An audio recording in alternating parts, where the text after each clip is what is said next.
Hello, my friends. Today we're going to do a little origami folding. Ori in Japanese means folding, and gami is kind of a onomatopoeia for paper. So kami for paper and becomes gami as the second part of the word. So it's origami.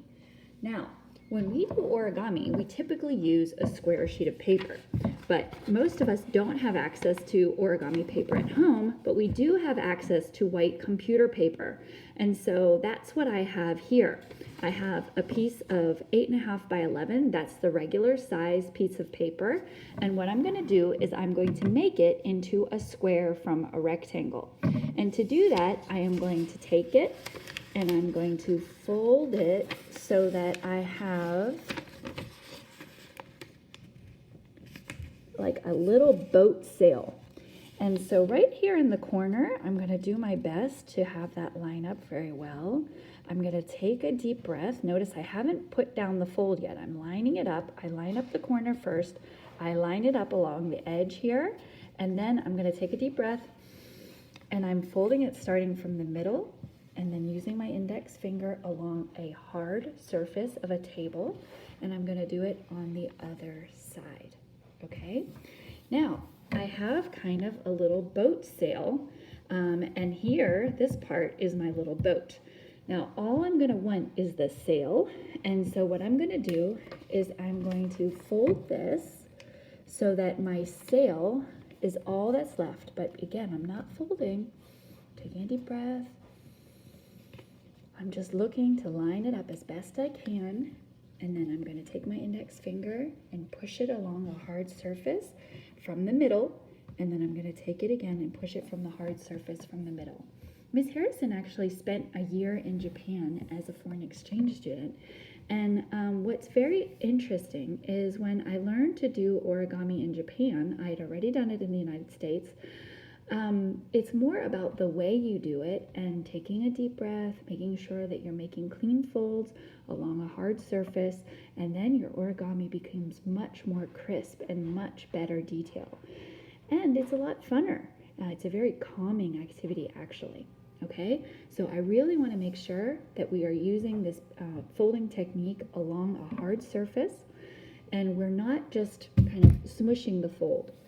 We're making the fold, we're lining things up, we're not folding yet. Then we take our index finger in the middle of where we're going to fold, push along one edge and push along the other edge. That is how you make a very, very crisp fold. Now, you're going to need a pair of scissors, okay?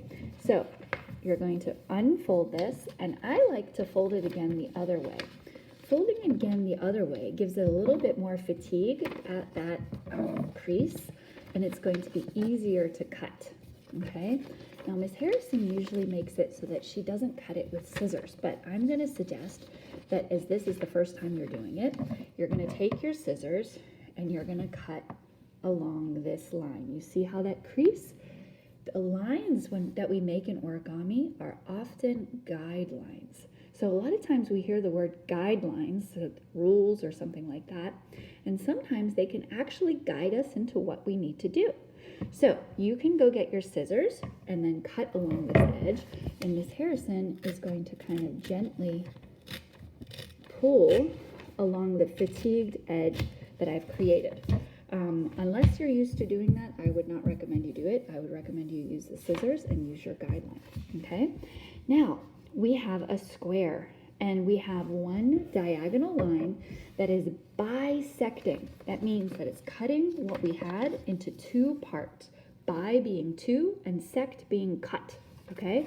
So we have it bisecting our square, and we actually have it along a line of symmetry. Lines of symmetry is something that we need to know in third grade, where you have a shape and you have something cutting it in the middle, and you have two halves that mirror each other, okay? If you think about your face and you cut along the middle of your face, I mean not cut, but just imaginary line cut along the middle of your face, your left side and your right side of your face would be on a line of symmetry generally, okay? Not perfect, but pretty close. And so lines of symmetry, I want you to think about that and think about where else we might see it. Like, for instance, a butterfly, Okay, things like that. Anyway, so we have our line of symmetry here in the middle. If we have it as a square right here, we have it diagonally along the side. And what we are going to do is we are going to have that line of symmetry facing our belly. And then we are going to take it and we are going to fold away from us. That's another important thing. In origami, you generally fold away from you so that you can make the most precise fold possible. I see a lot of people doing it towards them, and it's actually a lot harder to get a precise fold if you fold it towards you. Okay, so now we have two diagonal lines, and they are actually perpendicular if you look at here. Now, perpendicular means that you have a 90-degree angle, okay? And so here you have a 90-degree angle, here you have a 90-degree angle, here you have a 90-degree angle, and here you have a 90-degree angle. Perpendicular is a precise term for these lines are intersecting, but they are intersecting at 90 degrees. That's another distinction that we're going to need to know in 3rd grade, okay?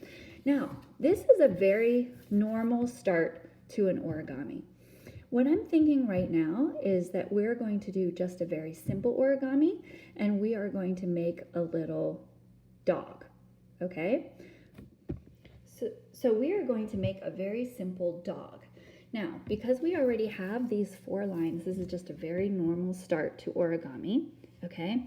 We're just going to treat one of these lines as a line of symmetry across the dog's face. So I want you to have it like a rhombus. A rhombus is the more mathematical term for diamond, what we normally refer to, okay? So the pointy edge of our paper is going to be pointing towards our belly. We're going to fold it in the middle, okay? Now we have this line of symmetry that would be the dog's nose and face, and we're going to fold ears away from us by just folding it kind of. We're going to take the one edge over here. We're going to fold it so that we have a dog ear. Push our finger in the middle, take our index finger to the side, and take our index finger to the other side. Now, this one, we're going to do the same. We're going to fold it so that it goes to the middle line, the line of symmetry across the dog's face, and we're going to have our ear coming along the side. And now we have a little dog that we can decorate. If you really want to, you can make it so that his little dog nose folds up. You can just fold up the top piece, or if you want, you can fold both pieces, however you want to do it. Now go ahead and decorate your beautiful origami dog and then post it on Seesaw. Bye, guys!